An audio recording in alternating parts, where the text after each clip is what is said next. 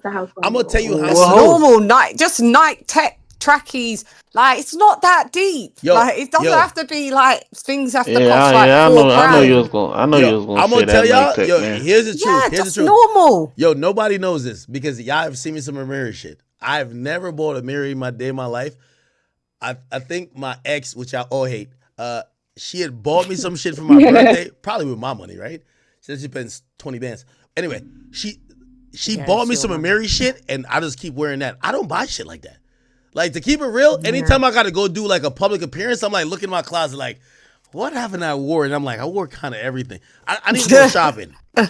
I need to go. Yeah, you might need. Yeah, you need to go shopping. Yeah, but for those types of things, that's where you get a stylist in for that, just for that. But here's the thing, though. The thing with a stylist. Okay, let's go back to my Hype Beast video, right? I think it was Hype Beast. I paid a stylist for that.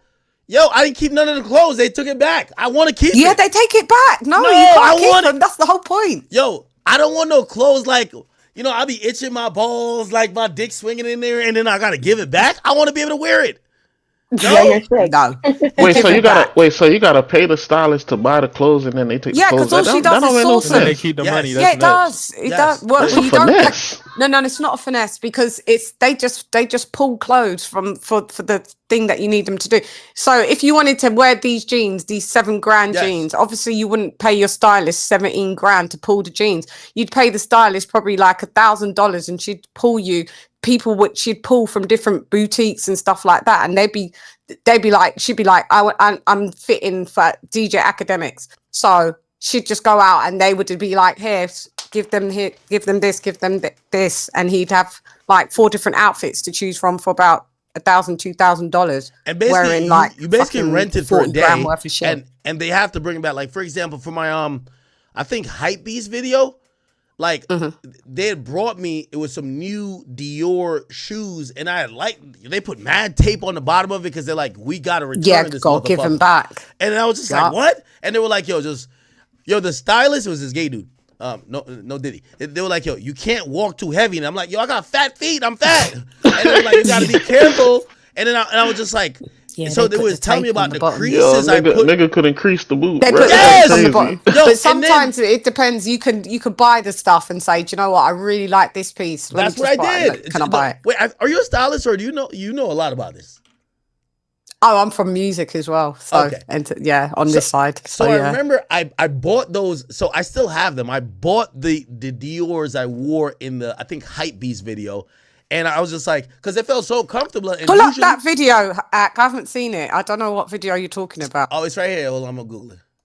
Yeah. Yo, Ak, I ain't gonna hold you, bro. I ain't gonna hold you, Ak. Nigga, my girl buy my clothes. Word! That's the best thing. That's the best thing. I ain't got time for that shit, bro. Some men have a lot, some men have feminine ways, so they know how to dress. But some men. Wait, are you saying if you know how to dress, you're feminine? Let's see this video. Nigga, the one time she told me to buy my clothes, bro, I went to the Nike store. I got the red jacket with the red pants, and that was it, bro. Oh yeah, no, everything in here was styled. Oh no. I Oh, don't like the no, color on color What was it? matching. Oh Like a old Jamaican uncle. No, it's not even this video. It's the second photo Which shoot for one? Everyday Struggle. Yes. Whatever the second photo shoot is, Oh, I still use that's it. ages ago. I know, but I ain't used a stylist since then. What the fuck? I'm gangster. I'm like, yo, Young Thug said it. He said, I don't need no stylist. She just iron my clothes. I'm like, all right, bet, nigga. All right, I don't, yo.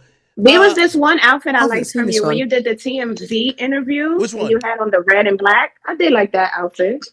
No, yo, so, oh my God, I gotta go find my. Just get a stylist act for when it's those, for the spot things that I ain't you gonna have lie to you. to appear That gay dude, like he styled me pretty good. Pause.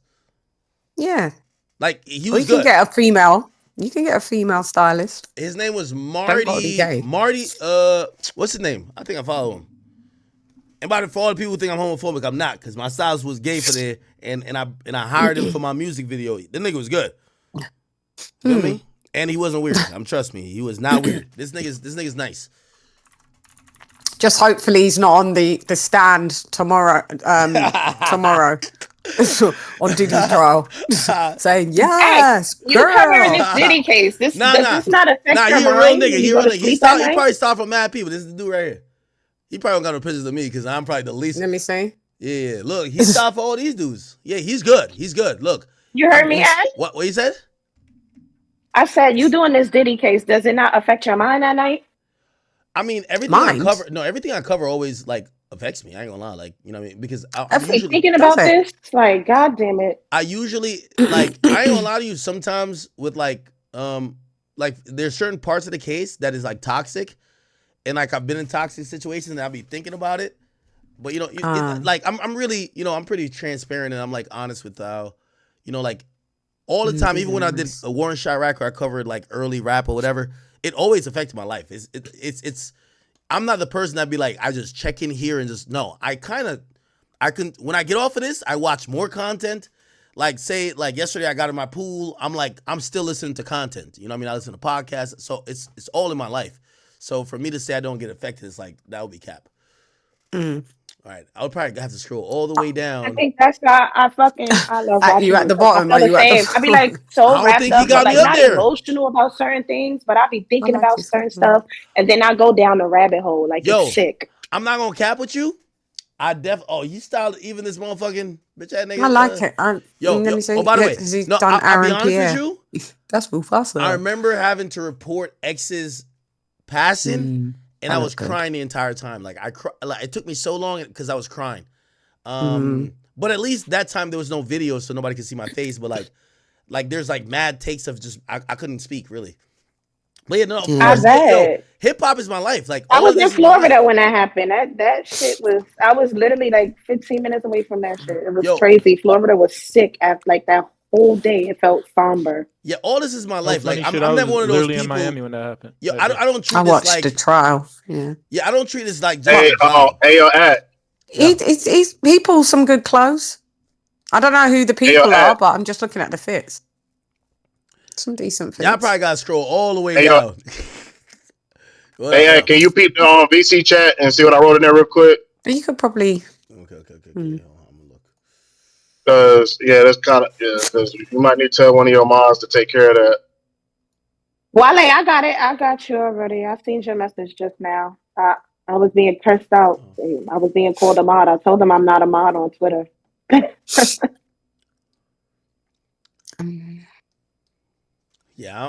Well, you'd have to go back like many years ago, back to I think it was 2020. Yeah. 2020. I don't know if he got no pictures of me, but maybe Google him. Nah. Well, no, I got the pictures, like, cause I saved them bitches. I still use them. Oh, nigga, that's what I'm talking about. Yes. Now you remember this fit. This fit was fire. You still fucking use him. 5 years later. Yo, I'm still using these pictures. Yeah. I gotta hire his ass again. I'm just looking at. Oh man, nah. Shout out to this boy, man. Shout out to this nigga, man. I ain't gonna lie to you. Oh, there you are. I can't be homophobic. I love that. Like this nigga was popping. I love the drip he gave me. That look good. Yeah, that fit. See, that's a nice fit. Nah, he had me good. No, and by the way, Yeah, that's not bad. Yo, so we sat down, so Complex brought him in. We sat down, and he looked at my Instagram picture, and we talked to him, and he just came up with a fit, and I was just like, I think he did Wayno too. Oh, he did, right here. Yeah, he did Wayno. Yeah. They brought him in for, I forgot what episode this was. Salute to that nigga, man. And what size feet are you? His feet look small. Hell no. Don't stop playing with me, girl. I'm size 11 and a half. I call it 12. Really? What? Of course. Well, 12. Your foot biggie? Come on, yo. I think big, you know. I deal with it. No way. What? I can't believe you got a big foot. What y'all think I got like one of them little small feet? Yo, you know I thought you were They like look a quite 9. cute and small there. And what? I thought you were like a 9'10", maybe. I thought you were going to be about 9. Yeah. You're lying. What? Yeah, about 9. You're like 5'9", so you're gonna. You're not that tall, guy. Yo. Look Hold what on. you tell her. Is it me? So I'm of 3 boys. My other 2 brothers, one is 6'1" and one is 6'2" or 6'1", probably the same. I'm the only one under 6 foot, but they got big ass feet. They're like size 14 and size 13. Shit. Yeah. That's ridiculous. You Yeah. know what they say about big feet, man? Don't believe the rumors. That's bro. That's what I wear. It's not 13 always and a the half. truth. That's normal. What you mean? No, but what's your height? I'm 6'4". Yeah, well, there's the difference. Wale, you Act's 6'4"? not 6'4". Remember? That's why I was saying his feet is big for Well, I his thought I was height. like some little small ass feet nigga type shit. No, I just thought like what my girl said, like size 9, maybe a 10. Listen, all y'all need to know, I could palm a basketball. That's a fact. I got big feet and whatever else y'all want to think. Do not believe the rumors. Nah. Anyway, I don't know. It can work both ways. Oh my God. But you're Jamaican, so it makes sense. Jamaican. What y'all deal with it? Yo. Okay. No, but anyway, I ain't gonna lie, the stylist did have me right. He did have me right though, still. Did have me right. Look at that, I was good. Yo, so y'all thinking I should hire a stylist or I could do it myself? Oh, look at even this drip right here. Hire a stylist. Just for hire a stylist. Yo, he the only nigga that, well, you know, I had Complex hired a barber. I had to take the hat off for this one. I said, hold on, man. Niggas thought I had the hairline popping.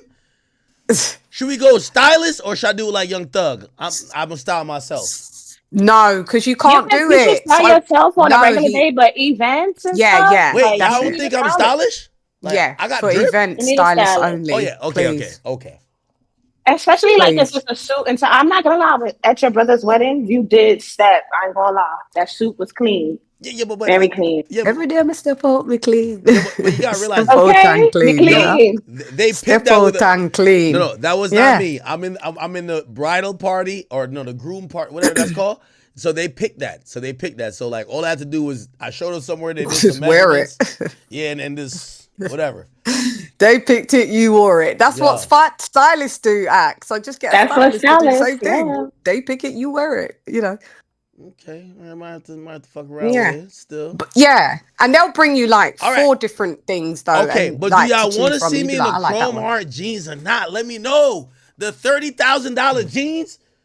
No, we don't need them. Not them clown ones. Not them green ones. Don't let us see you in them. If you could find a green different color, then that's fine. But you don't really need the chromies. Like No, you said, yo. you're not like one of them guys. Is AJ here? There's other jeans.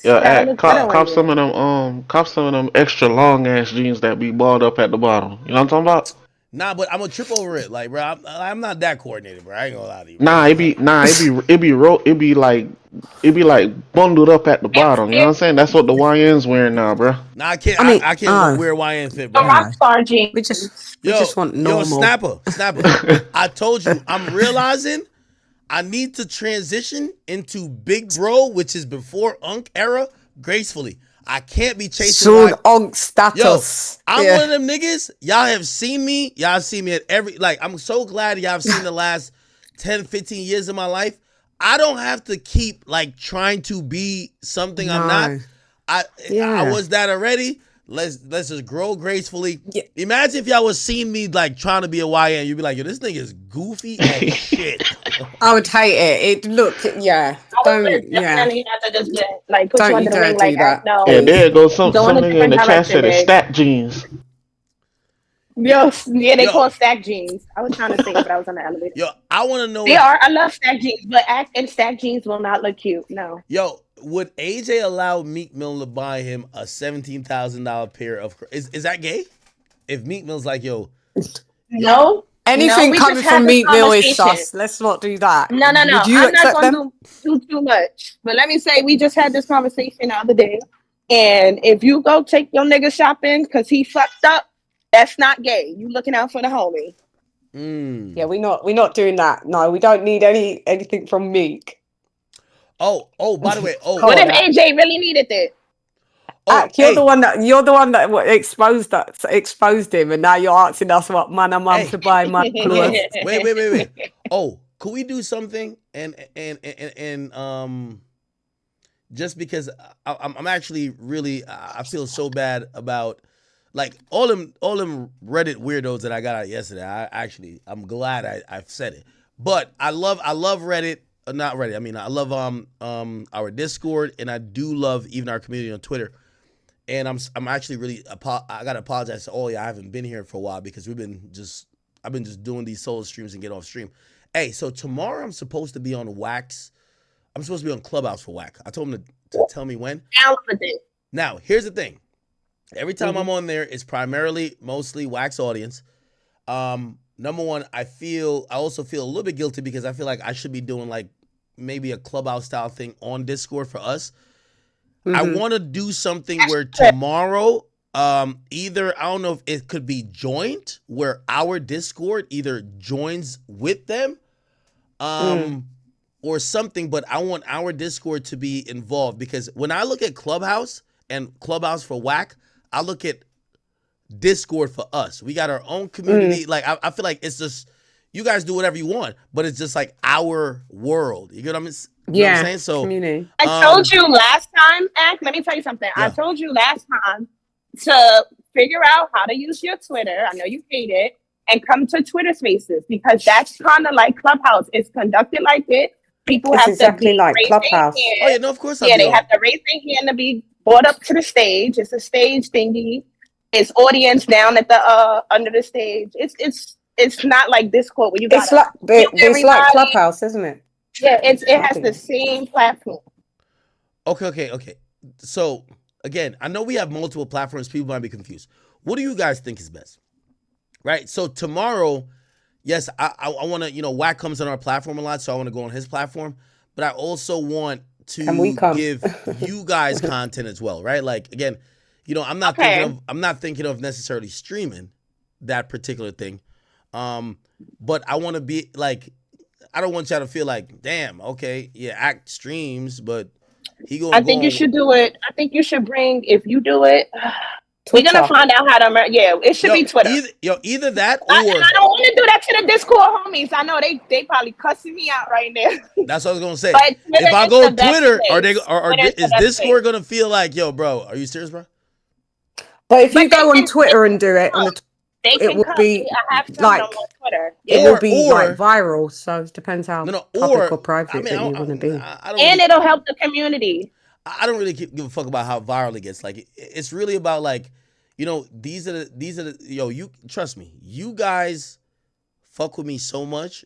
Like I'm always feeling like I'm not giving enough. So I'm trying to give more. So do you think it's better if I just pop on? Whether it's Discord or whatever, like, because I want to give y'all an hour before.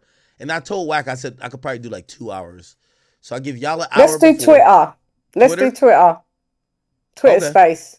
Right. Yeah, let's do Twitter. Let's do Twitter space. Okay. Just land on it. Kaboom. Like, okay. Here's the thing, though. Because also I think like Clubhouse is such like this. It's almost like it's such this app that's like so much to the side. Okay. Yeah. If I do Twitter Spaces an hour before, it could be a Q&A, okay, for everybody in the community. Yeah. And then I'll get off of there and I'll go to Clubhouse. Could y'all stream it in the same space or not?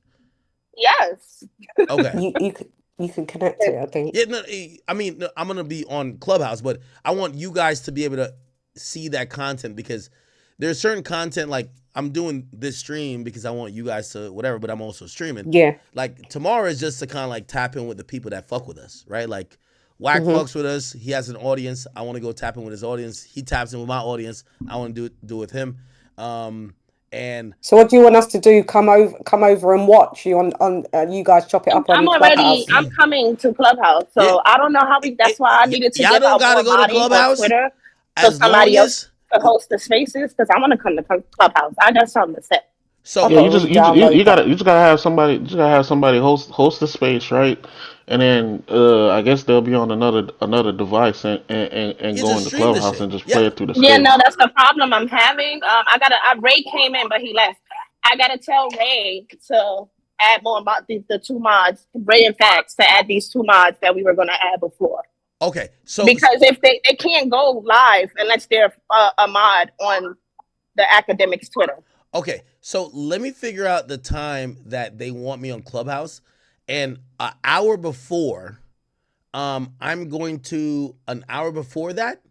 I'm going to pop on Spaces only for the community, so y'all get an hour exclusive, and then I'll go on Clubhouse, but y'all should just stream the Clubhouse, you know what I mean, and y'all can come on Clubhouse as well. Yeah. But, you know what I mean, like, you know, at least we'll be pretty much synchronized with content, right?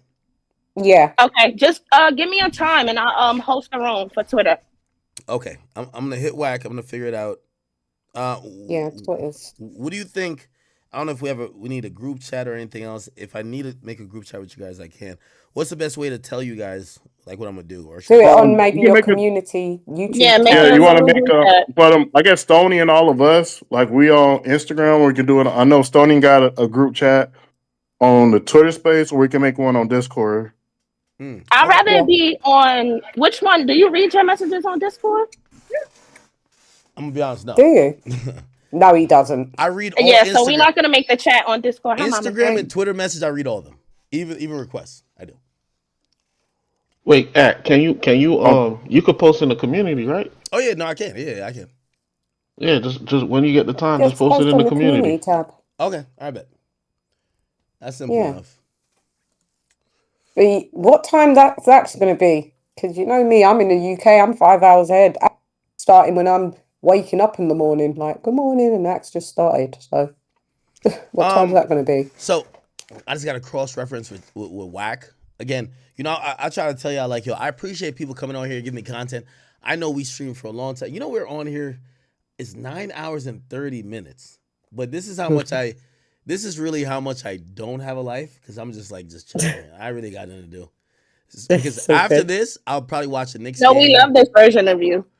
I'll watch the Knicks game and chill. For the people who, I told you guys I'm going to do a kick only stream. We're not going to do it today. We'll probably do it tomorrow. Yeah.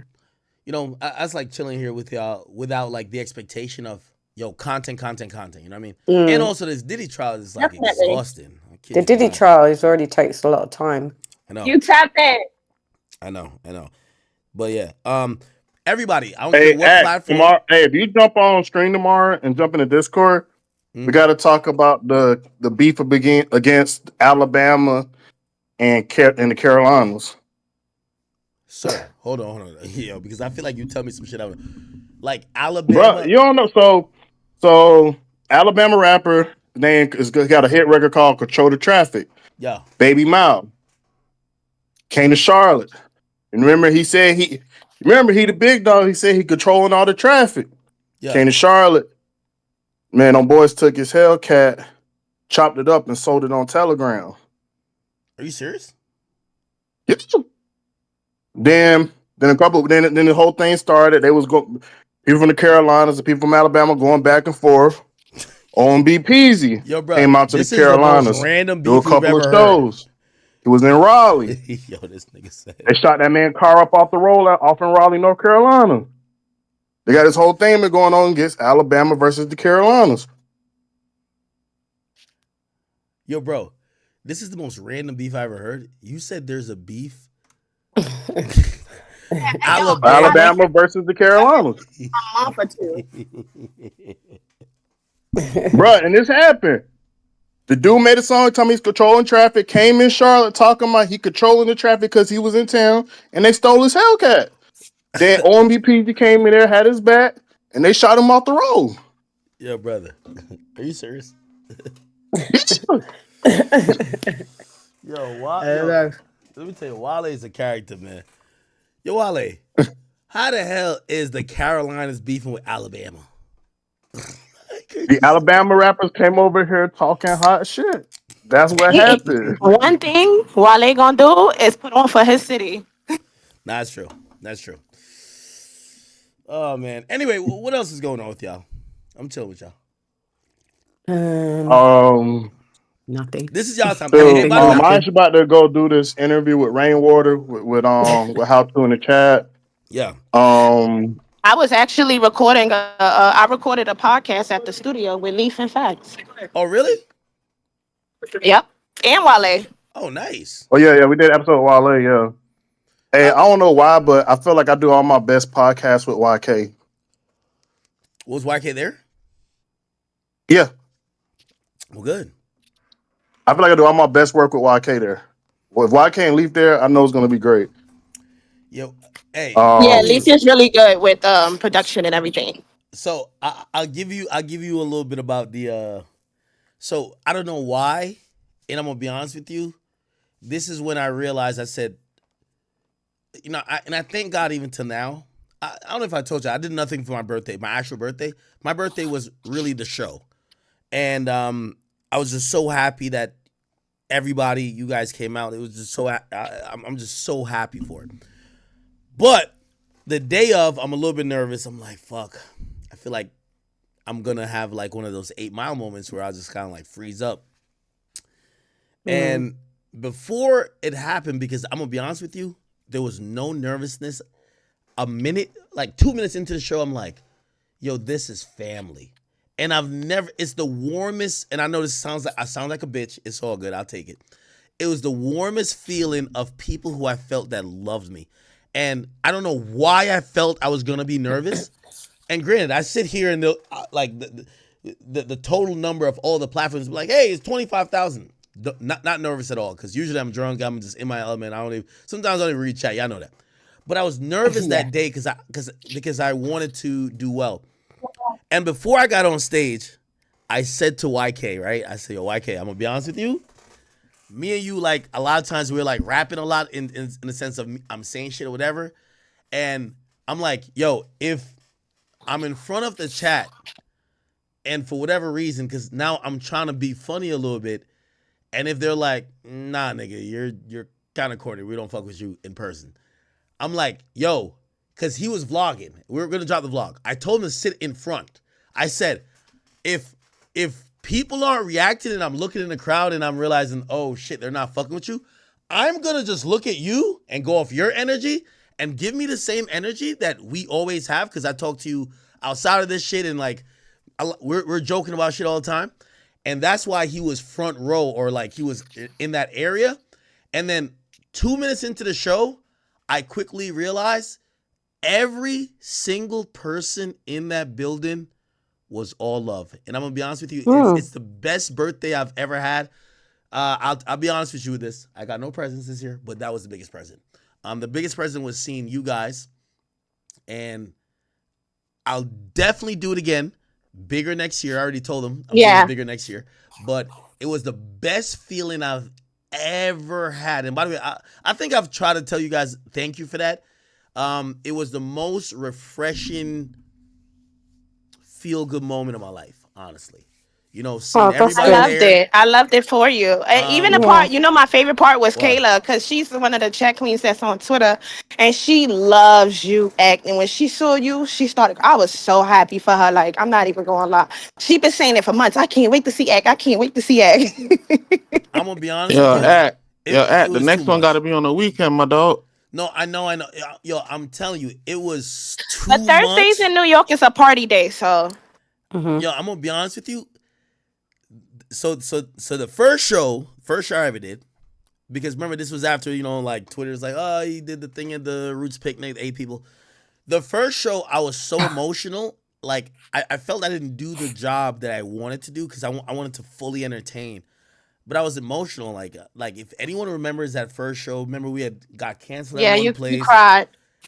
Like, I couldn't even it was just so emotional. This one, I was just like, don't drink. or don't drink that much, at least until I felt like I did what I had to do. And I was just there, and I'm going to be honest with you, like I was so happy. It's one of the, let me tell you this, non-family things, it's definitely my number one moment of my career, 100%. Fuck whatever you've seen on Everyday Struggle. Fuck anybody I've interviewed. That was the most rewarding moment ever. Because I know how many times I'm sitting in this damn room, or I've sat in the room of my last apartment or my other place, and I'm just going, whether I'm drunk or whatever, and I'm hoping to connect with people. Like, this is what streaming is. It's like connecting with people. This is why I love the Discord. It's about connecting with people. It's not about people just praising. I'm not no God. I'm not no nothing. Like, I just want to connect with y'all. And when I was at that show, the meet and greet was already overwhelming. I was glad I didn't cry during then, because so many people everybody who came to meet and greet was like, we listened to you for 10 years. Glad I didn't cry. Right. Salute to everybody. But being in that building, I didn't want the show to end. And I'm watching the vlog stuff, and they could see how my demeanor changes, but I didn't want that show to end. It was like a moment I was trying to hold on to forever. And I'm glad we have footage, pictures, and I'm glad you guys have the memory, and I have the memory as well. Best moment of my life. Like, you know what I mean? Good. Career-wise, best memory. Yeah, I gotta hit up some people for the pictures, because I ain't got no pictures in my phone. I was just enjoying the moment. You got to do one in London, Hack. I am, of course. I'm telling you. Hey, I've been waiting on you to give me the green light for the do one in in London. No, do one in London first. Hey, so here's the thing. I'm trying to bring this everywhere, 100%. I'm telling you, I want you guys to know I've streamed for over 10 years. And let me tell you this, watching a number on the screen, and then of course when I get on Discord, I hear you guys and whatever, see you guys in the chat. It's a different thing being in the same building as you got. I loved it so much. And I just realized, I don't know about anybody else and what they do. You know, it made my day. So I just want to thank you guys for all that. Like, you guys gave me the ultimate birthday present I could dream about. At least I could say I had my first birthday party at the ripe age of 23. Okay? 23 plus what? I don't know, man.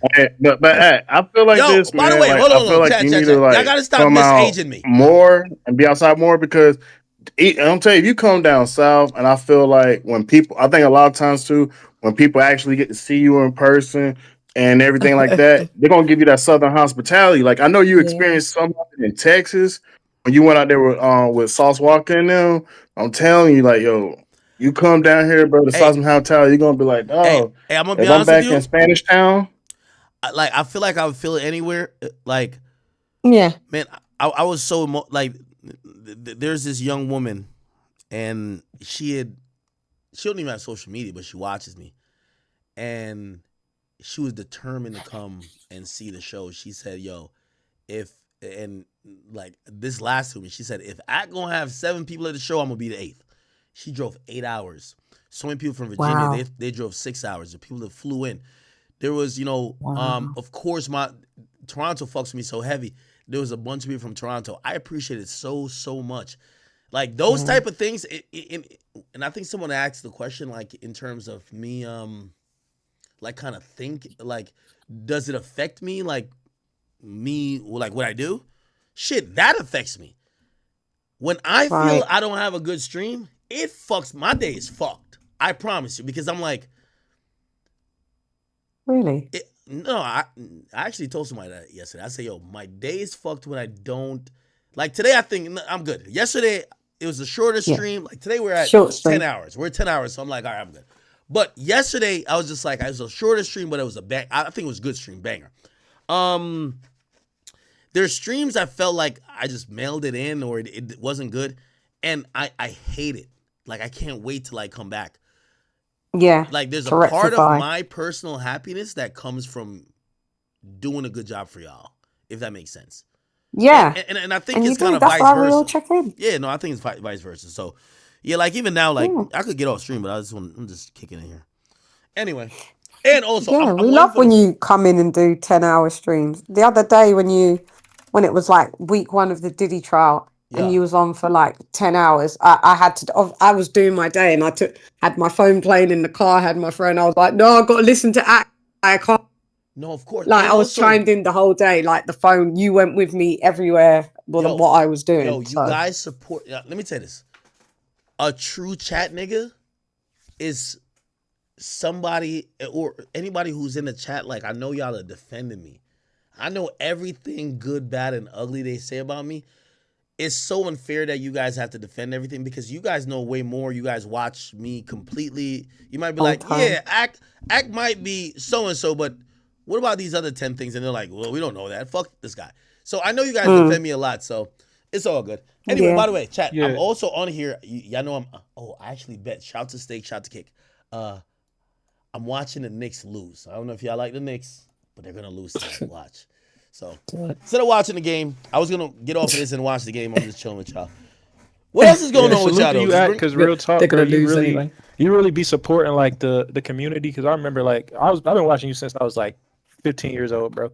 And like Oh I know it's gosh, been you're moments old. you would hit me up, bro. Like now I'd be just happy when you hit me up recently, like, hey, bro, you got beats, and it'd be the little shit. Be like, damn, this nigga really fucks with every chat nigga. Like it'd be No, little things, bro. no, of course. No, I appreciate you guys so much. Honestly, like, It's so good. like moments like this. But anytime I talk about it, I get emotional. Though I'm gonna be honest with you. There's not like a stoic moment where I'll be like, yeah, you know what I mean.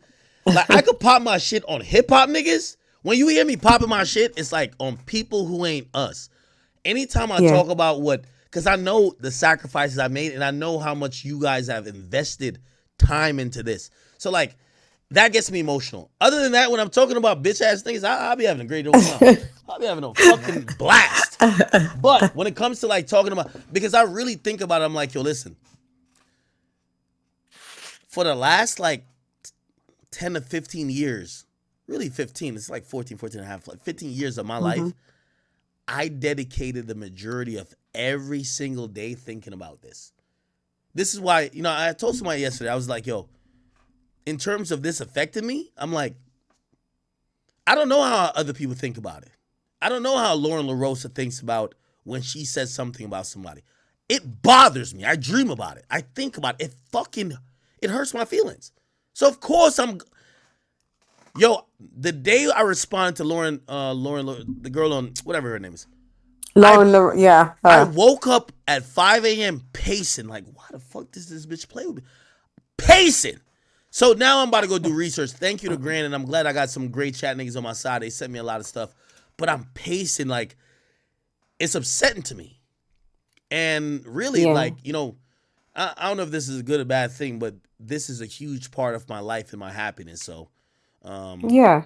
I know some people. You're good at it. Like, So. by the way, and I've seen Ransom, I seen you.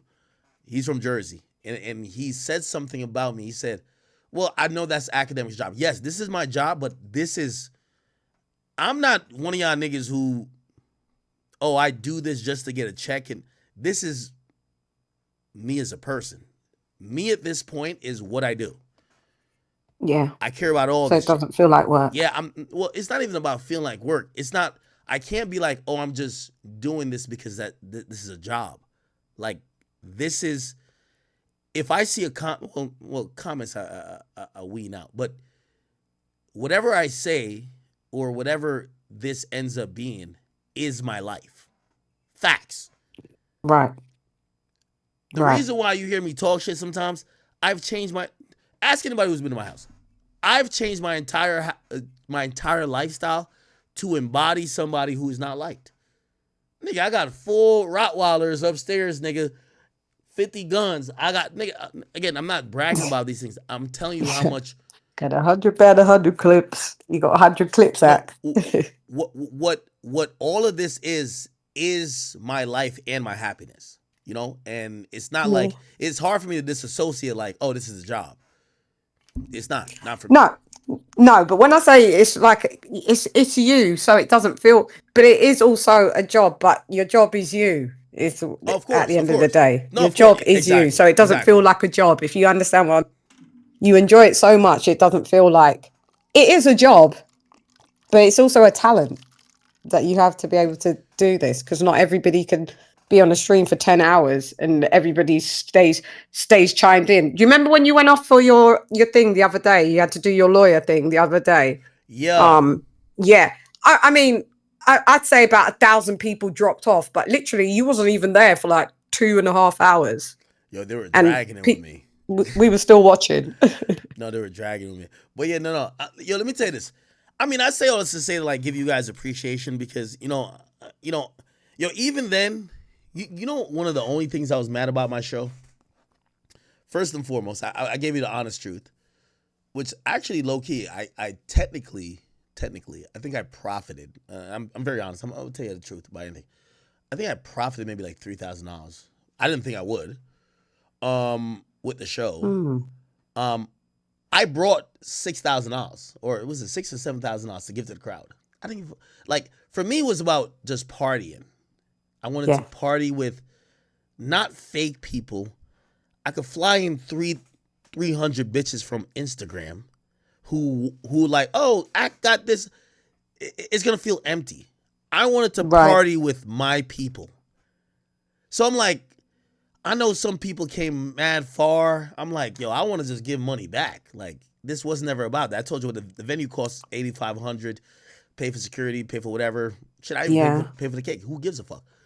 I wanted to just have fun with the people who supported me, and it wasn't about money. And I don't know, That's like sweet. It's not even sweet. It's just I had fun. No, but that is sweet. That shit a had lot fun. of people Yo, I had so much fun that night. I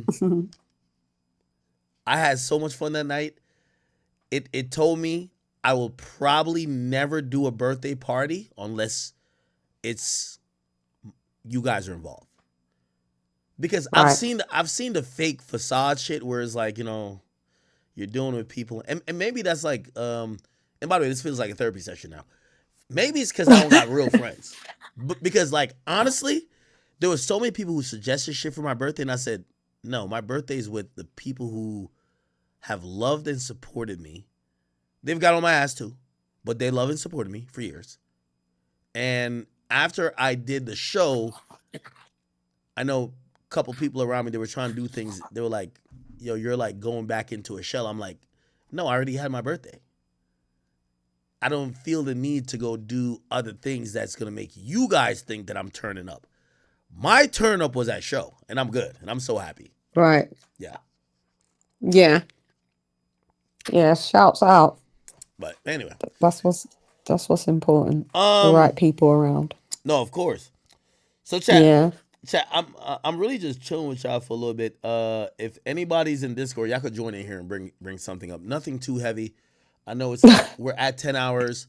I was gonna watch the Knicks game, but since I'm on here, I'm hoping they lose because I bet money against them. But keep it a bean, brother. What? You think Diddy really cooked? Yo, today was tough for him, I think, bro. Today was tough. Before today, I thought it was looking good. Today, I was like, this woman is also saying the same thing, but I expect my opinion to change tomorrow because his defense is supposed to say, you were friends with Cassie. Rather than saying he's like some serial rapist, how about you be honest? You knew what this was. You were trying to keep your secret from Cassie that you like Diddy and that y'all used to flirt, blah, blah, blah, blah.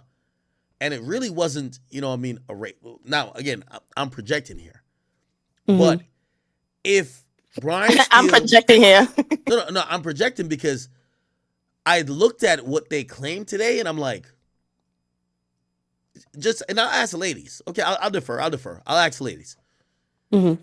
Yo, you know a man who is abusing your friend, right? Mm-hmm. Let's just make this up. Okay, you're trying to support her. One day, that man abuses you. Do you keep it away from your friend or do you say to her, Girl, he did the same thing to me. No, she would know because everything, all hell would break loose then because you're not finna abuse me. I'm not your woman. Bingo. No, but when you say that he's abusing her, is it like a one-off? Is it that she wasn't trying to go behind her friend's back and then get into some kind of situation to then be abused? Yeah, because it sounds like you said that they were fucking behind her back. Yeah, like forget what I said. Yeah, Let's go off her testimony. Diddy and Cassie are a thing. Mia is an assistant. Mia has formed a relationship with Cassie and is supporting Cassie. Girl, you right, whatever. But you know, I still work for him. But like, he shouldn't be doing A, B, and C. Diddy then sexually assaults you. You don't tell the woman who has been confiding in you. Yeah, I would not only tell that, it would be a different story. Yeah. I'm telling and I'm leaving the job as well. So and I can't help you no more if you decide to stay. Like, and things are going to be different because I'm going to take action. So I'm telling and dipping. So what this says is that there's a possibility, and this is what I'm saying I'm projecting, because I think the defense is going to paint a picture that, hey, you had relationships or felt a way about Diddy as well, and you were being facetious and you were trying to be inconspicuous by not telling her either if you flirted with Diddy or if that you were interested in Diddy. That's why when you felt you got sexually assaulted, you didn't tell her. You said nothing. Because she told you things about her that were very revealing. But you never told her this about what the same person that did that to her supposedly did that to you. I think that's what's going to happen to her. It's just messy because of the people. It's too many people involved. Like, it's too messy. Too messy. No, but they're going to spin her.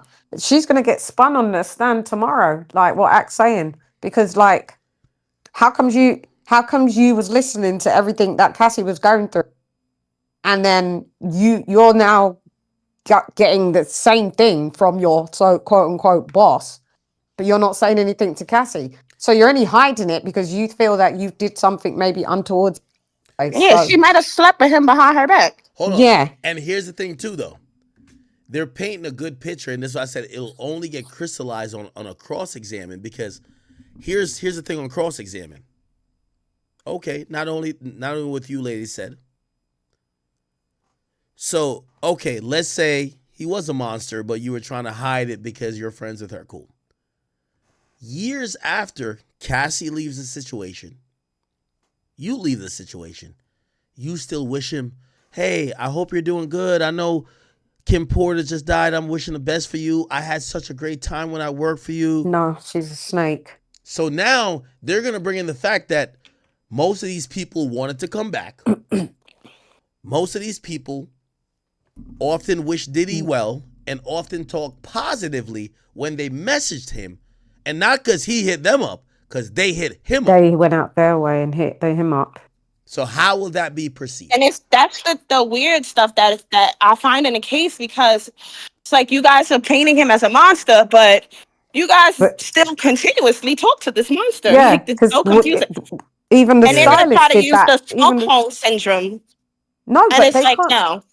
But why would they have Stockholm syndrome? Like, why would the stylist have No, Stockholm? because if you see, they're trying to paint him as not only in a relationship, he's abusive to his employees. Yeah, That's what they're trying to paint him as. Usually Stockholm syndrome would pertain to like more of a domestic thing, like if you're with the guy or with the girl.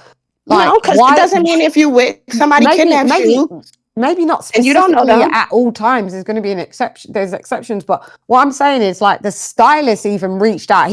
The stylist is Cassie's friend, and he saw Cassie getting her ass beat.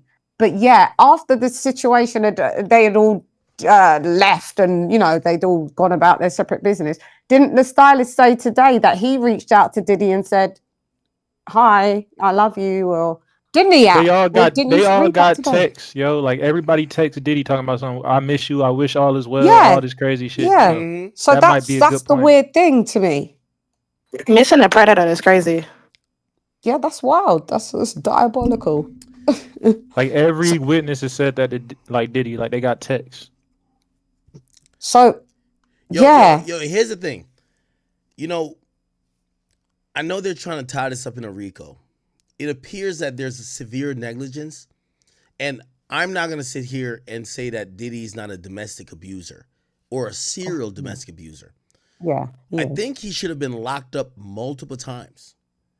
That nigga should have been incarcerated multiple times for domestic violence and probably serving a year or two in jail, because if you think you could put your hands on women, even at he was so comfortable with doing it. He would do it at an event where there were other people, like say Prince's party. Even if he thought that was a comfortable space, it doesn't matter. He was putting his hands on them. He would bring in what do you call it? Plastic surgeons to try to like fix shit. Like, you're giving these people like scars. 100% he should have did some time for domestic violence. The thing is, when they bring in the RICO, and the RICO isn't about necessarily violence, right? The RICO is about sexual assault and sex trafficking. But he is. If they get to prove, go ahead. Sorry, go ahead. Well, if they get to try to prove like, oh no, these people liked certain stuff or was doing certain stuff, he might walk on that. The thing is, what this case has proven is that the we can't blame the victims, but some of these authorities were, and we got to think about their government employees or state employees, they were negligent. Of course. Diddy, you seen an Escalade drive chasing a car away when you're showing up to an arson investigation. You never even bother to check who, whatever. That person comes back. You never bother to check whatever. Yo, you show up to something where somebody is clearly beaten. You ask them who did it. They don't want to say it. You don't kind of try to put more effort into it. These local and municipal precincts are overworked with like cases that the slightest hint of a cover up, they just said, all right, fuck it, we're not gonna do nothing. Right. So now y'all are trying to get this guy on a RICO case, but he should have been got on mad cases before. How many times did he beat Cassie's ass?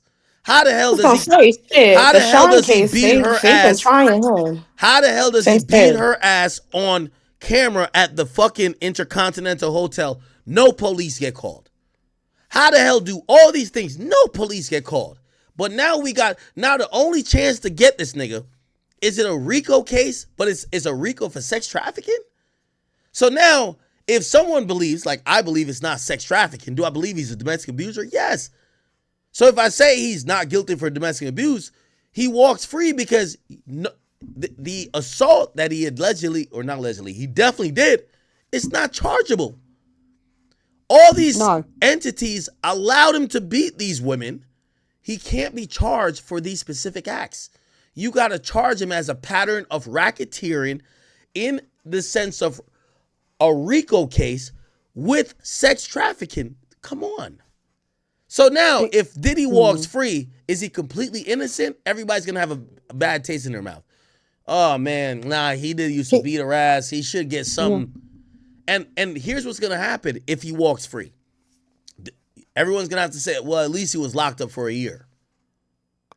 The point is this. The feds are trying to clean up these local and municipalities' issues.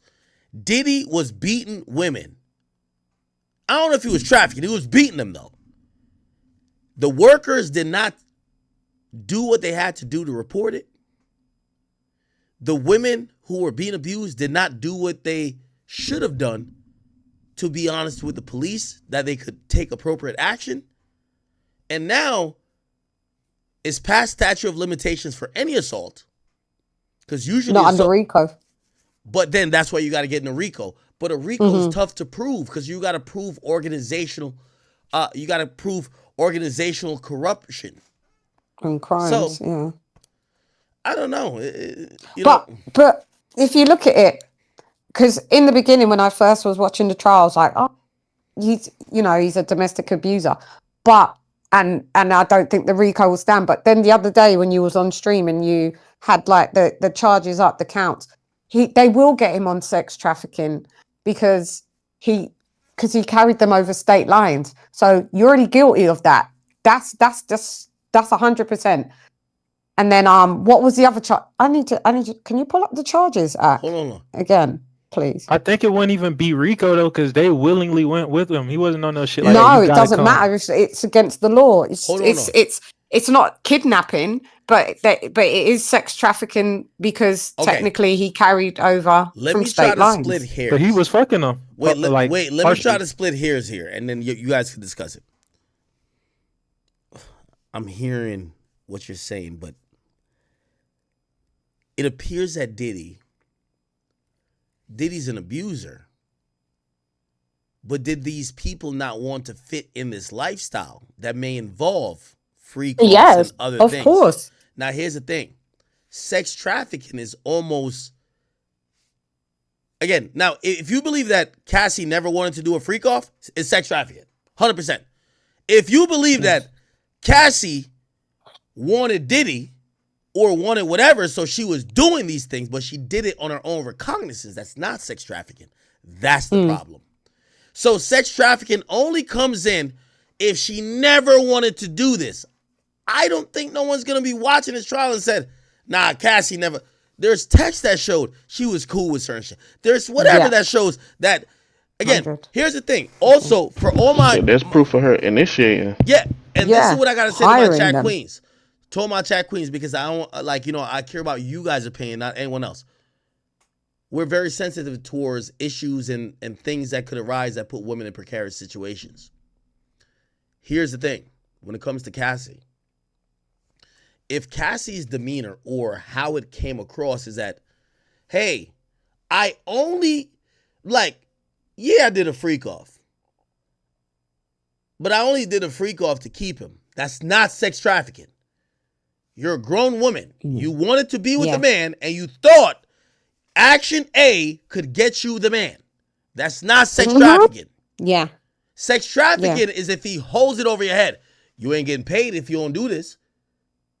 I'm gonna beat your ass if you don't do this.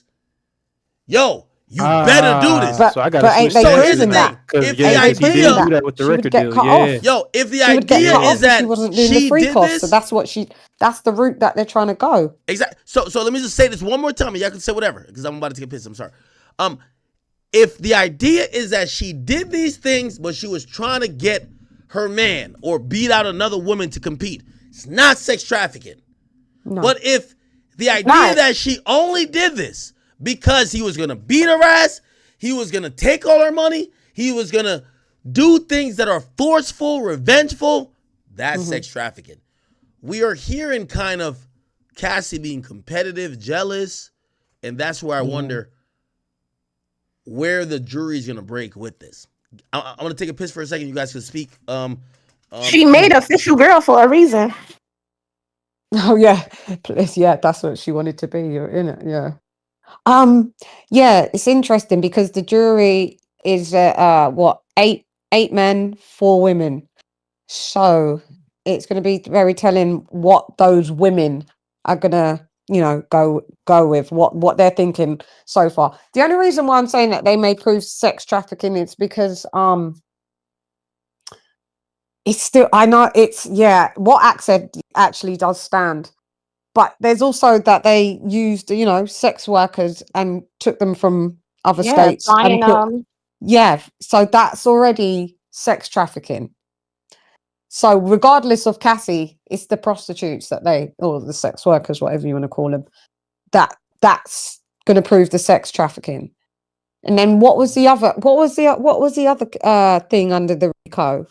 What was the other count? I wanted to pull it up. Because there was one that is the one that was really minimal, and Axe said if they just get Diddy on this, it's literally like a couple of years in jail. I don't think it was the guns. No, not the guns. It was something else. It was some minor charge under the, under the thingamajig. But I the more and more that I'm seeing of this trial, I don't think he's getting away with. I don't think he's walking. At first, I'm like, he's gonna walk. I don't think he's gonna bust the case. I think he's not gonna get maybe this get charged, get found guilty on all counts, because I think App pulled up about 5 or 6 counts. I don't think he's going to be found guilty on all counts, but the one that he is going to get found at high, it was at the top. I wanted App to pull it, and that's going to carry. They may give him, instead of giving him the 20, they may give him a 15 or like with time served. So I think he's still going to be gone for about 10 to 15. That's just my opinion. Damn, you think 10? I was thinking maybe like 7. It depends. I think because the one that we agreed that he may get convicted with, And it by the way- carries 20. It does carry the 20, And by the way, but it's no way. but with time if served, Diddy they can blows do trial, 15. if Diddy blows trial, there's no way he gets sentenced to something below 10. 10 is the minimum. Yeah. So Now, about granted, 15. Yeah. Now, granted, he's gonna get sentenced. Let's say he gets 10. He's gonna be 85%, which means 8.5 years. He's already served about a year already, so that would mean 7.5. So I guess that's your less than. Yeah, 10. no, that's how I was counting it. I wasn't Maybe. counting it like that. I was counting it as the time he served already while he's in there, plus what they're gonna give him, the That minimum number they 10. write down on that paper. That's like his whole life. That number they write down on that paper to say you are sentenced to so and so will at least be 10 years. Yeah, I was just thinking about 15. Yeah. Yeah. To be honest. Do you think he got Brian Steele too late? I'm gonna be very honest with you, and I love Brian Steele. You see, this is a case that there's a saying. I'm trying to remember it. Because that first lawyer was, it was terrible. Yes. Hold on. Let me see if I can find the saying.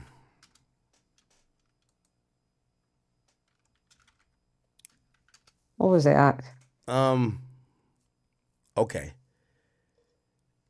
And it says Emperor Napoleon is often credited with first using the expression of having an iron fist in a velvet glove. Meaning being stern, but being able to put it in a way where it's palatable and compatible to the people and the situation.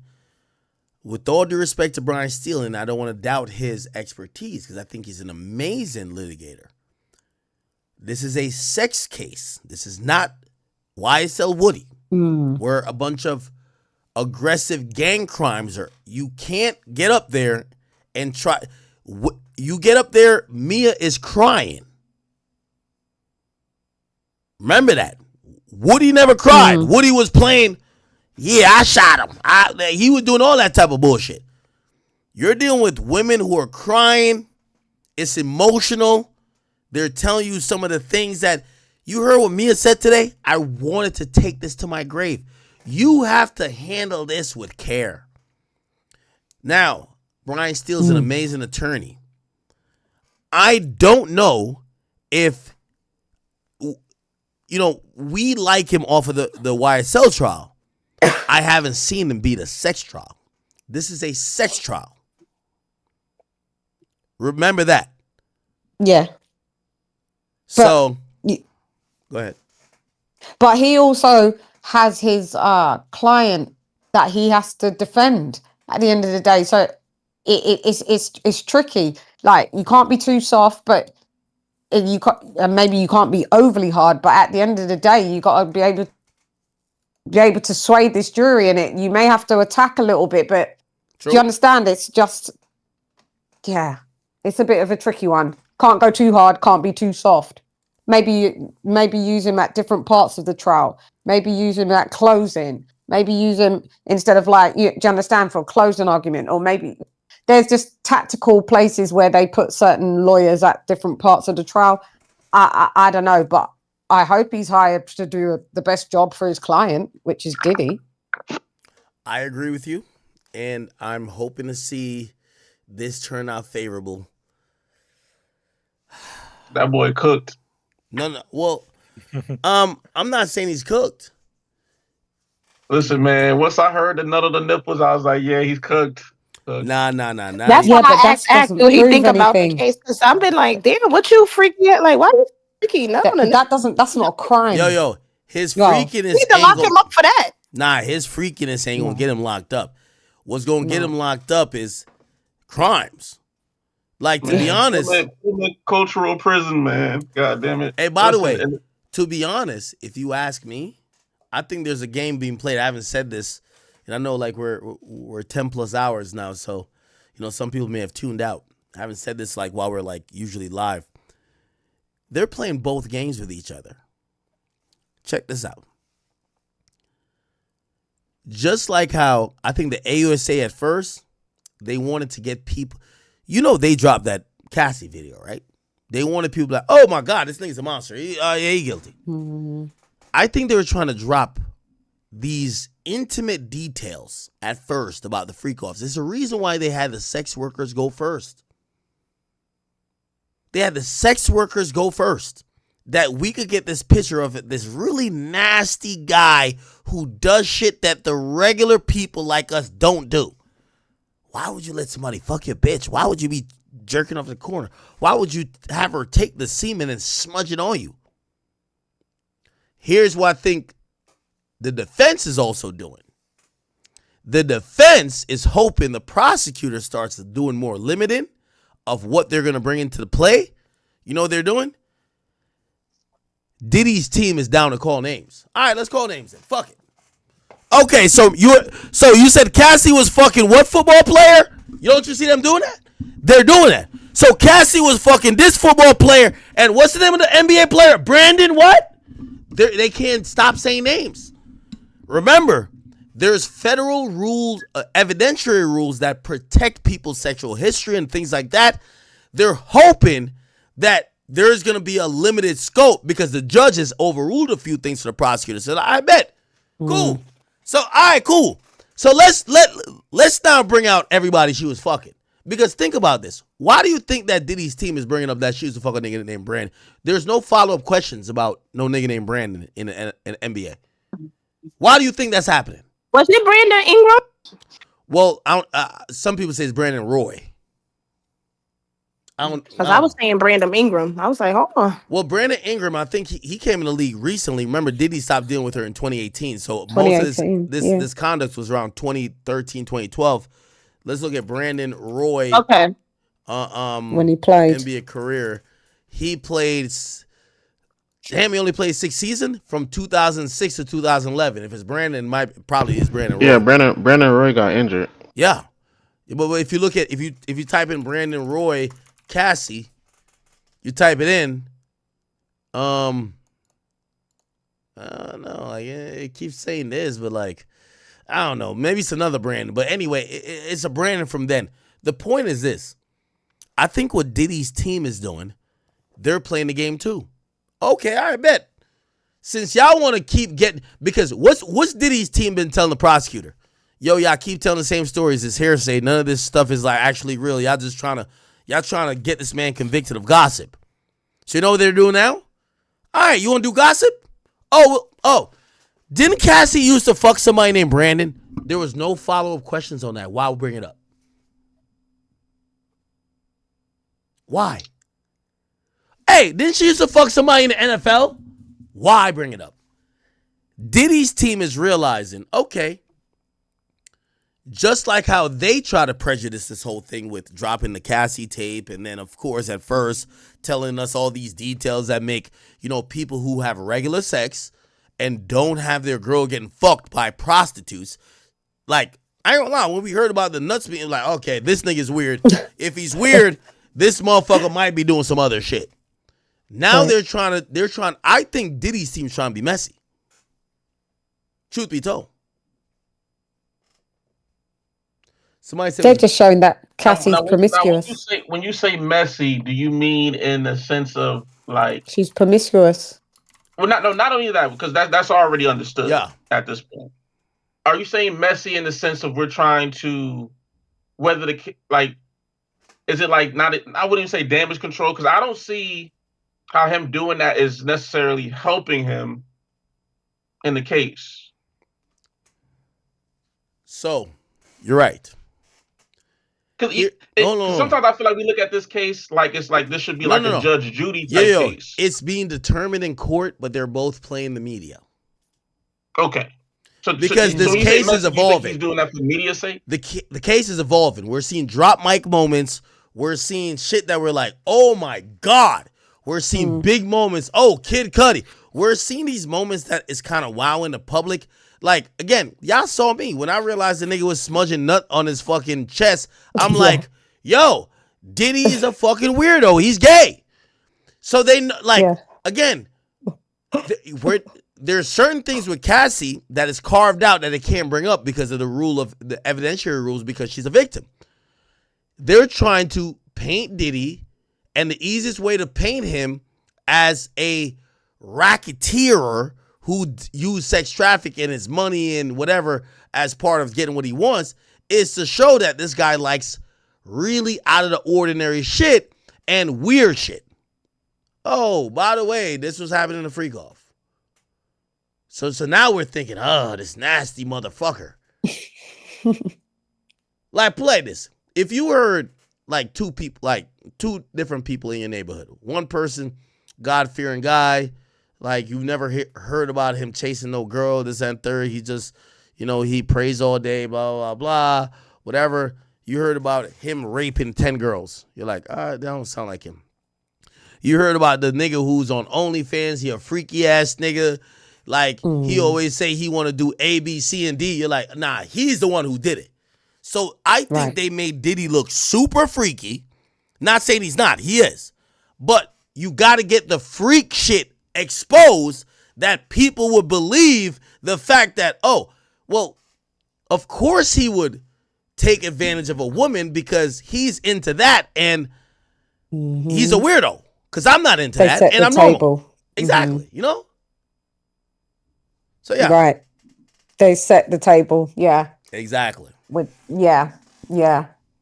Well, but we're going to see. So what do you think? Because the majority of the jurors are men. So 8 of them are men out of the 12. Where do you think that will swing? How do you think the men are going to?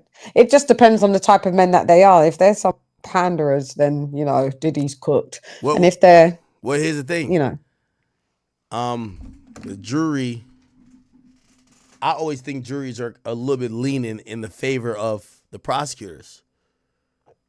Right. First of all, what type of person gets a letter saying you have a subpoena for jury duty and want to show up unless they're interested in trying to be a little bit of a panderer? It's not like one of them niggas like, nah, I understand. Like, nah, Diddy weird, but like, I get what he doing because I be having bitches. That's not going to be that type of nigga that gets jury duty. That type of nigga is not going to jury duty. The jury duty nigga is a nigga who don't like when people is bending the lines. Is usually the people who is, let's do it black and white. And the people who are bending the lines that happen to show up, the prosecutor's job is to get them out of there. So they're going to have people who... What do they... I want to know... Wait, what I want to know is how do you get picked for jury duty? Because I still haven't been one, and I would have loved to have been on this jury. It's random. Man, fuck that jury duty shit. I'm sorry. You gotta check your mail. It's terrible. You get $5 a day. You don't really want to do that. that. Okay. I don't be opening them things. I mean, should I say never mind? That's you gotta check your mail. They probably have... never mind. I do open them. I'm gonna go. So the way they somebody else's mail to be on jury duty is crazy. So the way they do jury duty is usually wherever you vote at. So the last place you voted, they'll have your name in the big pool, and for certain trials, they'll do like, it's almost like just random pick, and they'll pick like, I don't know, 60 people like or 100 people. Yeah. It's like a lotto type of thing. Now, granted, they'll send you a notice and be like, you have to show up. They know that because no one actually delivered it to you, they can't hold you accountable. So they'll act like they will. Most people ignore it. And here's the thing. The people who show up are people who are nosy, people who want time off of their job or whatever. So that's why I say juries are usually biased already. Right. A jury pool. About this jury, Damn, you actually right, because I wanted to be a juror and I was biased. I was going to pretend I ain't going. I don't like you, did you? Fair jury in this case. Like, you can't have nobody black on the jury. Especially after they released that video. It's over. My grandmother seen that video. Supposedly, you think we got anybody black on the jury? Supposedly, No, it can't be like that. no. Supposedly, there is about like 40% black. Yeah, but there's That nigga still he might get other. off there. Fuck it. He might get No, off. but isn't it majority guys, right? It's what did you say Yeah, earlier? 8 men, If it's 4 8 Okay. guys women. and it's 40% black, that means at least 2 of them niggas is niggas. Right? Just based off of nigga math, right? If it's 40% 2 of the black men and 2 of them is 2 of the niggas, men are black. at Yeah. least 2 of them is black. He got a chance. All I'm saying is based on what he's charged with, it's so much gray area, it's like a toss up. It's like either it depends on how niggas feel about you with a lot because Yeah. sex trafficking, well, you did hire hookers. You know what I'm saying? You probably, you know what I'm saying, it's possibly somewhere in there you might have used a government, I mean, not a government, but a business account or something to move money around. You're beating on your girl. You know what I'm saying? Yeah. All right. If he beats this case, what do y'all think? Like, how do you think he's gonna be accepted back into the industry, or is he? Oh hell He no. can't be on the face anymore. He That's has to do the done. behind scenes. No, I he's mean, done. He's there's a done. lot of He's done. executives behind the scenes giving niggas money still. Yo, No, he will never be the Diddy yo, that we knew yeah, before. he'll never if be he, that guy. even if he beats the case. Yeah, he'll never be that guy again. Yeah, that's over. He'll never be that guy again. It's the violence. The violence. What people know about him. No, he won't even be a commodity to any brand. Not. They won't touch him with a barge pole. Yeah, what will happen is that he'll finally learn how to be the brand that's silent but that could fund. So he'll still have some money. He'll be able to fund it. Maybe he could, and again, I think anything even close to him, his sons, we're gonna just remember him. So I think he would just hire almost pretty much surrogates to kind of like whatever, but he would stay really hidden and probably only pop out once something he funded or was a part of was a success already. Like Master P. Silent partner. Yeah. Yep. Yeah. Like, it's funny how the Suge Knight thing is such a meme and we laugh at it, but in hindsight, he was kind of right. All in the videos, all in the. Yeah. And I'm from Harlem. I love me some like All in the bad boy, freak but off it's videos, still huh? like bad. It looks bad, man. Yeah. All in the freak off videos, all everything. All in the freak off videos. All in the corner. Freak off. Mouth. All in the All the season. nut nipples. Nut nipples is wild. I'm not letting that go. I've been thinking about that for like Yeah, a week. the Why are nutty you nipples, rubbing that on nutty yourself? nipple, Diddy titty is crazy. And Diddy is it going to titty? get any freakier? Because how many more sex work? This is the limit that we've reached with the freaky shit, or more? No, I believe there's more that just haven't come forward because they also like the money and they don't want to expose their clients. Like they don't want to be exposed. They like their clientele. But trial wise, I think have we reached the the freakiest shit that we've heard? Have we already? That's it. That's I'm where we're scared at. to Do we know. think gonna hear Nah, anything I don't think so. freakier than him I don't think rubbing so. shit on his, what Hold the on. fuck, sperm on wait. his nipples? I Is don't it gonna think get so. even I don't weirder think than it that? gets no freakier than that. That's like You can't. We said that. Look, we said that before we heard the last freaky shit. I don't think. Yeah, no. I know. I don't It think just we've kept- reached it that kept level. one-upping. I don't think we've reached the level of the top freaky shit. Here's the thing. I'm telling y'all, we're missing out on a lot of shit. They fought about this in pretrial, and there's a lot of seal shit. I'm telling you, there's STDs. There is other Pregnancy. shit. Oh, we There's know herpes is pregnancies. all through the industry. There's pregnancies, and there's other things that is involved. All those things are gonna be carved out. That's what I'm telling y'all. Hearing that freaky shit that Cassie said about, not even freaky shit, the gay shit about the smudging the semen, that was determined. There's more things that are guaranteed are 10 times more freaky. It could be like, oh yeah, Diddy was fucking blah blah. He called Ja Rule Really don't even over. get the part of that. Why did they bring that up in the trial? Like, I feel like they bring that up to make him look like a freaky monster. Like, that point did not need to be brought up. Like, we didn't need to know that. Yes. The nut. Like, we didn't need to know the nut on the nipple. Yeah, but yeah. Yes, absolutely. It had to be bought. Absolutely. Absolutely. Yeah, I'm not gonna lie. I kind of checked out after I heard that. That's all. And another thing is the Lauren London situation. I want everybody to leave her the fuck alone. Because if she was out here just sucking dick everywhere, they'll call her a hoe and say she fucking up Nipsey name. She's sucking dick in silent. Let the bitch suck dick in silent. In peace. Don't bring her business up in this motherfucking trial. Do you think they'll put her on the stand? She's not a witness, was she? She ain't getting on that motherfucker stand. The fact that they brought her business up talking about she was at the free course is enough. That's too much. Being all in her business. This whole week Well, you're she too was much there with though. Nikki. What the fuck was she doing there? The what? She wanted to get her shit off. In silence. God, yeah, that story's a whole new. That one's wild. That I wasn't expecting her name to be Did they say involved. she participated? Listen. Well, she's Cassie's like good friend. Yeah, she was there. So, but remember then What she acted the saying something stream about? Damn, I about can't talking remember about her. what Act read. He read something. Mm-hmm. It was like, I don't know if it was Lauren London who said it or something like, but it was a little aggressive, like, or close the door, or some shit, something like that. I can't remember what it was. I have to go back and look. But it sounded like she was in there with it, like, running the room. Like, It was like she was fucking Puff as well. yeah, I like mean, that's what I got. it's from what it sounds like she might have been like, like a team manager. You know how like on basketball teams they got the girls who got the water bottle. She might have been the water bottle girl. Like That's the vibe I got. Like she was like a manager. Y'all are burnt out, man. Freak Hey, off listen. management. You know what I'm saying? Hey, listen. I'm about to get off of here though. I'm not gonna lie, yo. I love y'all. Yeah, I was gonna tell you, can you end this? Because I gotta go on Twitter and do a room. They calling me. Oh yeah, no. Go ahead, go turn up, and I'll let y'all know when I'll be on Clubhouse, and we could figure it out after that. All right. All right. All right, take it easy, bro. We're gonna do the Twitter space. All right, Easy, Snapper. bro. Hey, Shout out to y'all. my boy Snapper, man, and of course Kyrie in here. Everybody else in here, you know what I mean. Shout out to Lady Shan. Shout out to Stony, and Yo, shout out Act, to everybody before you else. go, I got one question. Wow. Yo, so I know you say you be on your DIY shit, right? Yeah. When you gonna show us a finished product, bro? Because like the only Kyrie, thing we been see is thinking a about bunch of this. stuff in your crib. You look like a hoarder, bro. I just want to make sure you not turn into a hoarder and you actually like Yo, build it. I'm telling you, I got a heated toilet with the little bidet shit. This shit fire. Love it. Love it. Finish some shit, gang. Like, Yo, I gotta show y'all. Yo, so over there, that's where my gym is I want at. to see them.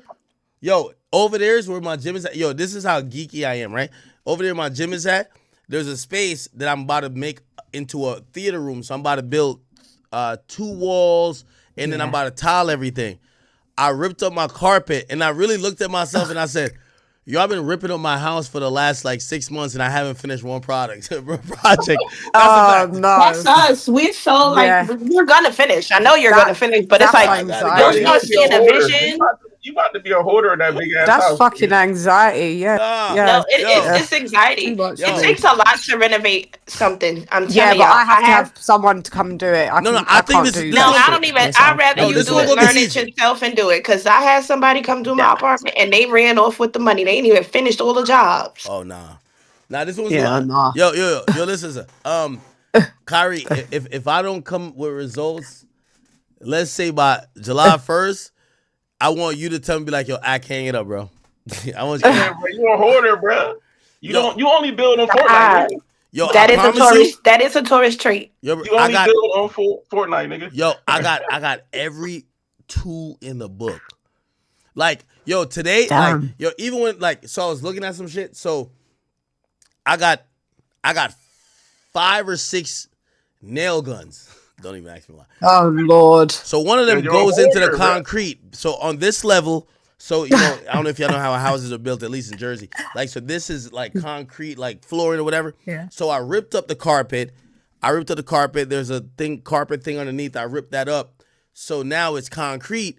So now I gotta frame out walls. That's gonna be my what do you call it again? I said a theater room. But I was waiting for the thing to because I got like, trust me, I got I can't. You should get some heated floors since That's you too already much took the floor anxiety. out. Yo, That's I swear. anxiety. That Yo, y'all sounds think I'm like lying? that sounds too Yo, much. I Just hold pay on. someone to do it. Yo, Just chat. pay someone to do it, man. I literally You're a bought. hoarder. I At least literally. let him finish the bathroom. Yo, I No, literally. just pay someone, Yo, please. I it beg. just came yesterday. I bought the heated floor shit. So hold on, I'm about to show you. Y'all think I'm playing? Oh, you bought the heated floors? Or we on the same type of time? It's okay, bro. If you're a hoarder, bro, just accept it so you can get help, bro. That's anxiety. I just pay someone. I can't do all that shit, and it's living in chaos. You're living in a What construction kind site. of countertop you got? Get it Well, you done. ain't even get there yet. Matter of fact, let me know if you need help. Let me know. Yeah, blink twice. Because that's anxiety. I would just pay someone. Like if you could do some of the smaller bits. I know what you're saying, but people, nah, I can't be having carpet ripped up, I said, I think flooring he can ripped finish up. his bathroom. Yeah, It's but not he that don't hard even to have. build a second room, Yeah, though. yeah, It's no, not it's that not hard. for the theater room. He should be able to.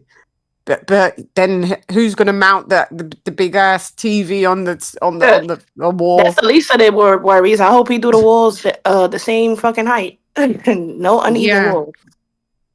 But yeah, that's anxiety, man. Ripping up floors. But I guess he's not living amongst it. He could just be in another part of the house, so you don't really have to be sitting in it. I hope. Yeah. Where's he gone? Gone to get? Where's he gone to? Anyway. So, Where you gone to get? Okay, here I go. So, this is a thermostat that is gonna be for my heated floors on this level. Everything is gonna be marble. Put it in the wall, nigga. Yeah, no, but I just got it. I gotta do it. And then, so with heated floors, I put down this thing. It's called Schluter Dietra. And then this basically is like a bunch of wires. These are the wires you put. These are the things that get hot, and it goes underneath the tile that heats the tile. So for real, I'm serious. Yo, act. You gonna be able to do that? Yo, act, nigga. Save yourself the trouble and the headache, dog. Hire somebody, bro. You gonna have to hire somebody anyway, nigga. Just one person. Yo, I'm doing this. Yo, the migrants still out here, man. He thinks he can do it. Yo. I told y'all, July 1st, if I don't have one project done, y'all can all tell me, give it up. It's a wrap, yeah. Let's see. July We gonna show up and help you at some point. You don't call hoarders anonymous, nigga. I would be. I ain't gonna lie. We gonna make the camera crew hoarders. So the basement area is so big. Hopefully you do get it done. So hey, hey, I had a question for you, G. What up? Hey, aside from the Discord shit, the chat podcast shit, I've been working on trying to start you up a GTA server. You fucking with that, or you ain't worried about that? I ain't gonna lie, I might have to get into the GTA shit. I ain't gonna hold you. You know, I got a few homies like my boy Annoying. Ooh, we should have been did that years ago, especially during COVID. Nah, my boy Annoying been trying to get me on that, but I was telling him, I'm like, I don't think my audience fuck with that type of shit. Yeah, no. We fucking with that, bro. Hey, yo, you cool if I go ahead and start it, and then you could just own it and take it over and shit and do all that. Yeah, hold on. I just gotta cross because my dude. I don't know if you know Annoying TV. He does some shit called. Yeah, I know, dude. Hey, you remember? No. Oh, hey, me and Hal too got a story about on Annoying Homeboy after the show going to the after party. All right, well, that nigga. Yeah, I hate drunk, like them type of drunk people, bro. Oh my God! Wait, y'all talking about the drunk guy? Yeah, Annoying Homeboy, man. Oh my God! Nigga jumped in my BB, drunk as a fucking skunk, man, doing all kind of crazy shit. Oh, I don't know. Guys, we outside the video, this nigga jumped into the car. Yeah. Oh, my fault. No, definitely. But no. Let's talk about that. But yeah, no, Annoying was talking to me about it, so we could figure out some synergy among it. Because when he asked me about it, I was like, yo, I don't think my audience into that, man. I'm like, don't even know what GTA is. Because I'm like, it's a reason why I don't play Fortnite on stream. Let me tell you, you have a whole bunch of gamers in your Discord streaming their shit. Like, bugging. Nigga acting like we ain't used to beat his ass in video games, bro. We play games, nigga. Come on, man. And I would still give any of y'all niggas a beast in 100% in Fortnite, but definitely in 2K and shit like that. But I only play 2 games: Fortnite, 2K. Hey, I'll you beat know you your in ass at 2K, NCAA nigga. Come on, football. man. I'll bet you $1,500. I'll beat you in NCAA Nah, football. that nigga don't play football, bro. This nigga says he used to play Madden. What you mean? Yeah, he used to When I get used to watched start him watching Madden on stream, Extreme. Yo, nigga. this nigga says. I remember watching for niggas though. You know, Caribbean Oh, doing hey, that. yo, Hey, before you log off, G, we about to have Rainwater in the Discord in like a little bit. Oh, yeah, He gonna come please. and talk to the chat and shit. Yo, could everybody, no matter where you're watching me, discord.gg /academics, please get on there.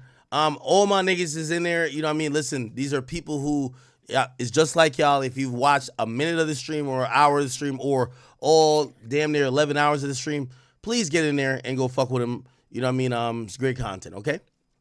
Thanks for having me, Ak, we got some by the great way. moments with the Rain And interview. shouts out, thanks, Wale, as well. Yeah. And shouts out Appreciate to all it. of you guys. We as had well. little blurry in here. Hey, hold on, no. Let Wale rock out right quick.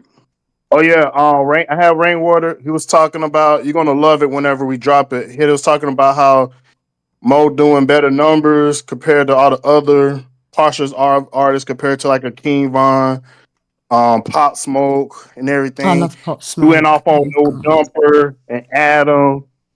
Oh yeah, he got some stuff off. Act, you're gonna love that video. You're gonna love that interview. All right, send me a video when you're done. Shouts out. All right. Okay. All right, guys. All right, guys. Yo, thank you guys for watching today. I will see you guys tomorrow. I know we W kind stream. we kind of ran a little Win-win long today, stream. but I'll still be up and be back tomorrow. Okay, I appreciate all you guys. If I didn't read your donation today, I will get to it tomorrow. I love you guys. Thank everybody, including everybody on Discord. Thank everybody on Rumble, on Kick, of course, on YouTube, and I'll see you guys tomorrow. Love you, Ak. Bye. Night, night. All right, y'all.